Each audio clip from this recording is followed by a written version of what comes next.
Nasa Japan pa rin ako at titikim tayo ng Japanese convenience store food part 2. Hulaan nyo guys kung nasan ako. Walang-wala na ito sa Pilipinas, promise. Hindi talaga pwedeng wala akong mabili tuwing pupunta ako dito sa Family Mart. Tignan nyo naman, parang lahat gusto mong itry, di ba? Guys, may nakita ko. Parang may ganito ako. Okay pa ba to? Parang panis na. Add to cart. Guys, mukhang masarap to. Oh. Add to cart natin to. Guys, nakita ko kanina daming Japanese na kumakain nito. So, add to cart natin to. Guys, parang masarap din to. Oh. Pamichiki. Add to cart.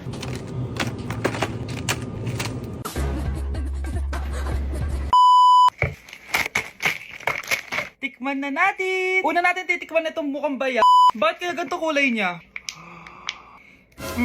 Ito yung amoy niya, amoy mani. Unang kagat. Masarap siya pero lasa sa mani. Oo eh. Masarap siya. Sarap siya. 7 out of 10 to. Next natin tong Pamichiki. Tignan nyo guys, grabe. Walang buto to ah. The best! Pupunta talaga ako ng Japan para lang dito. Buhay ko out of 10 to guys. Next, mag-drinks muna tayo. Sarap. Wala akong masabi. Ang sarap niya. 10 out of 10 to sa akin. Ang daming Japanese na kumakain nito kanina. So, try na natin kung masarap ba talaga. Parang siya marshmallow. Ayos din yan. Masarap siya pero medyo matamis siya. Mahilig sa matamis. Sarap! Okay. Next natin itong palaging kinakain ni Honey Bunch. So para siyang pandesal na may feeling sa loob. Dami pala niya. May laman siya guys. You know? Masarap siya pero wala siyang lasa. O yun naman, magko-comment na naman masarap pero walang lasa eh. I'll give it 7 out of 10. Next natin tong parang mushroom na parang chocolate din. Next natin tong ganito yung itsura niya.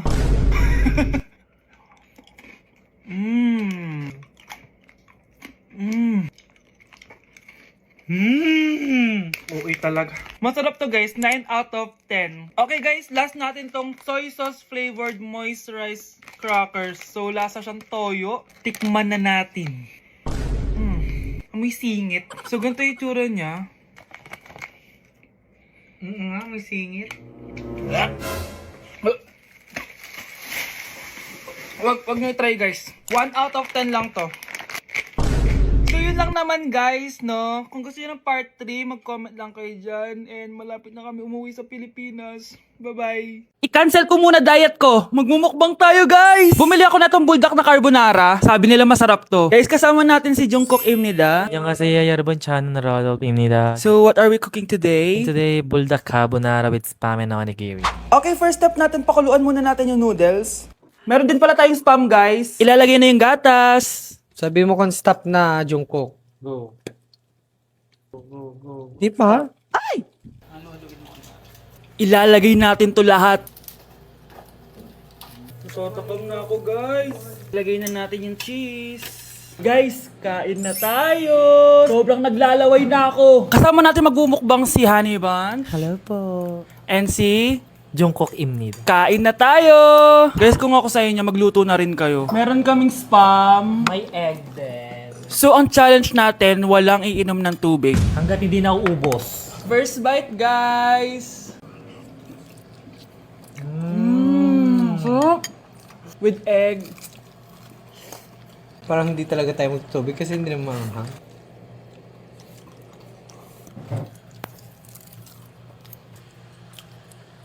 ASMR. Try natin with nori. So, binabalot siya. So, ganito siya. Ibalot nyo.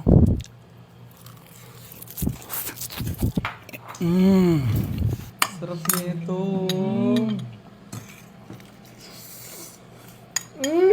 Sobrang galing ni Jungkook magluto. Bilang native Korean talaga siya. So, ganito ba yung ginagawa niya pag nasa Korea ka? Yes, the samgyup. Tuwing finals at midterms nyo ba ito ginagawa? Thesis na box. Ito lang ang bag ko box. ASMR.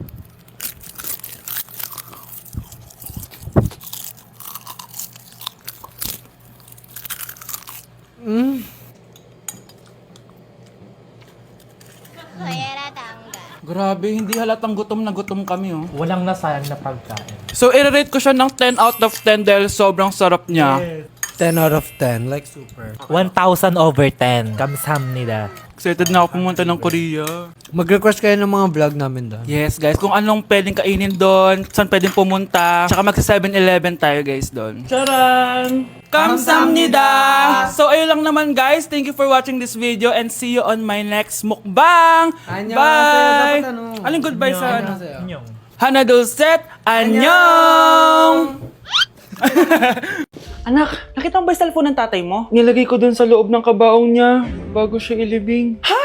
Ba't mo naman ginawa yun, anak? May mga importante laman dun. Baka sakaling buhay pa siya para matawagan niya ako. Ay, Diyos ko talaga tong batang to.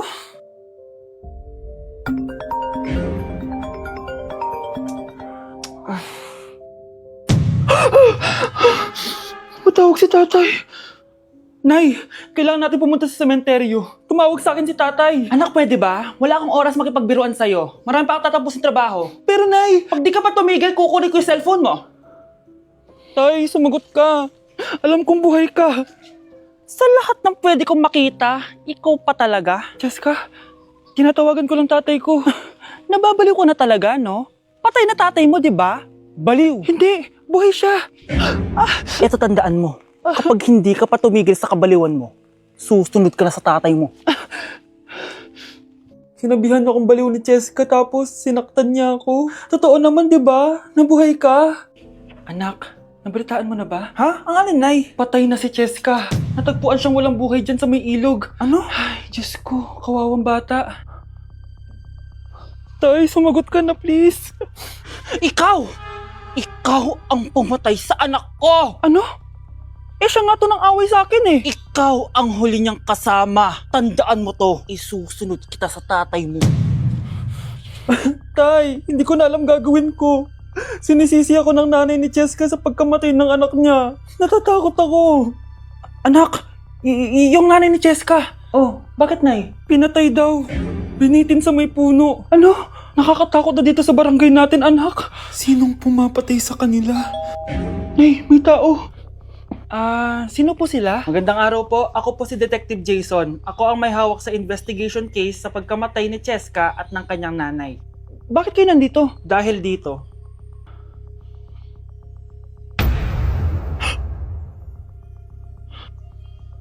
Nay, ikaw pumatay sa kanila? Oo, anak. Narinig ko lahat ng mga sumbong mo sa tatay mo. Cellphone ni tatay. Pinangako ko sa tatay mo bago siya mamatay na poprotektahan kita. Kahit makapatay man ako ng tao. Sumama ka sa akin, ma'am, para ma-interview ka namin. Tandaan mo to, anak. Kahit nasa kulungan ako, poprotektahan kita. Tumawag ka lang. Gusto mo ba talaga ako makilala, Scarlett? Oo! Dahil hindi ako matatahimik! Magkita tayo malapit sa puno ng mangga. Ako ikaw, Scarlett.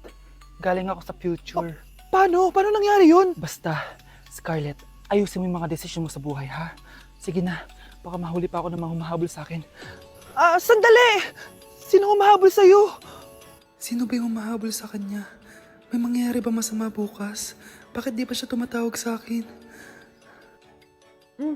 Nay, si Biana po, pumasok sa school. Gumala daw kasama yung mga kaibigan niya. Tumatawag? Hello? Si Scarlett po ba to? Kaibigan po to ni Brianna. Nakidnap po siya kanina. Hindi ko po alam anong gagawin. Tulungan niyo po kami. Sinakay po siya sa van. Nay! Si Brianna! Nakidnap! Diyos ko! Anong gagawin natin, anak? Bakit tayo mo sumagot? Sabihin mo sa akin anong gagawin ko? Nay! Nay! Saan pumunta si nanay? Scarlett, dyan ka lang ha. Pupuntahan ko yung mga kidnapper. Napakadelikado naman ang ginagawa mo, Nay! Diyos ko, anong gagawin ko? Hello? Buti naman tumawag ka na. Alam mo, kasalanan mo lahat to eh. Kung pinaalam mo sana na makikidnap si Brianna, hindi sana pinigilan ko siya. Scarlett, may malaki tayong problema. Nasa bahay niyo yung humahabol sa akin. Magtago ka na. Scarlett! Nay, Oo, Scarlett. Galing ako sa future. ikaw ba yung humahabol sa isang Scarlett? Hindi ko na siya kailangan. ikaw ang solusyon. Solusyon saan? Dahil sa paulit-ulit na pagbabalik nyo sa nakaraan, lalong lumalala ang sitwasyon namin. Hindi ko maintindihan. Kailangan mo na mamatay! Matagal na dapat kaming patay ni Brianna. Pilit mong binabalikan na nakaraan. Kaya ikaw ang papatayin ko. Nay! Panaginip lang pala lahat yun. O anak, okay ka lang? Si ate kasi panay puyat kaya ganyan siya eh. Nay, Brianna, buhay kayo? Oo ate, buhay kami. Anak, sumama ka na sa amin. Sumama kayo sa akin.